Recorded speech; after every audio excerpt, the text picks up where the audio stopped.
నమస్తే welcome to Sakshi cinema this is Durga ఆత్మీయులందరూ అక్షతలు చల్లుతున్న వేళ వధువు అలంకరణ మీద ప్రత్యేక శ్రద్ధ తప్పక ఉంటుంది.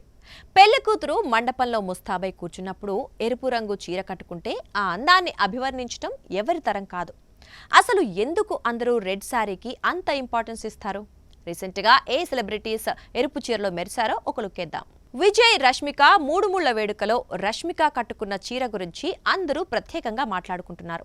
విజయ్ దేవరకొండ నా భర్త అంటూ పరిచయం చేసిన ఫోటోల్లో రష్మిక ఎరుపు రంగు చీర కట్టును చూసి ఫిదా అవుతున్నారు నేషనల్ క్రష్ ఫ్యాన్స్. రాజ్ని భూతశుద్ధి వివాహం చేసుకున్నారు శామ్. అందరూ సమంత రెండో పెళ్లి గురించి మాట్లాడుకుంటూ ఉండగా ఈ వేడుకను ఇంత ప్రత్యేకంగా తీర్చిదిద్దిన కాస్ట్యూమ్స్ డిజైనర్ కి థ్యాంక్స్ చెప్పారు శామ్. ఆ క్షణమే శామ్ కట్టుకున్న ఎరుపు రంగు చీర గురించి మాట్లాడుకోవటం మొదలు పెట్టేశారు నెటిజన్లు.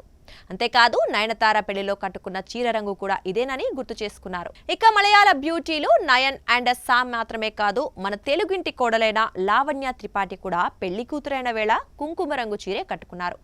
వరుణ్ తేజ్ తో దండలు మార్చుకున్న ఆ క్షణం ఆమె సిగ్గుకు తోడైంది ఎరుపు రంగే. మన వాళ్లే కాదు, నార్త్ హీరోయిన్లు కూడా లాల్ రంగ్ కా ప్రేమ్ ని ఎప్పటికప్పుడు చాటుకుంటూనే ఉన్నారు. వికీ కౌశల్ ని పెళ్లి చేసుకున్నప్పుడు వధువుగా కత్రినా మెరిసింది కూడా ఎరుపు రంగు చీరలోనే. రాజ్ కుమార్ రావు పెళ్లి వేడుకలో వధువు కట్టుకున్నది రెడ్ శారీనే. పెళ్లిలో కాకపోయినా ఓ సందర్భంలో సిద్ధార్థ్ తో కలిసి ఎరుపు రంగు చీరలో కనిపించారు అదితిరావు హైదరి. మన దీపిక పెళ్లి కూతురుగా కనిపించిన క్షణాలు గుర్తున్నాయా? రెడ్ శారీలో ఎలిగెంట్ గా కనిపించారు దీప్. సాక్షి టీవీ ప్రసారాలను నిలిపివేయడం చట్టరీత్యా నేరం.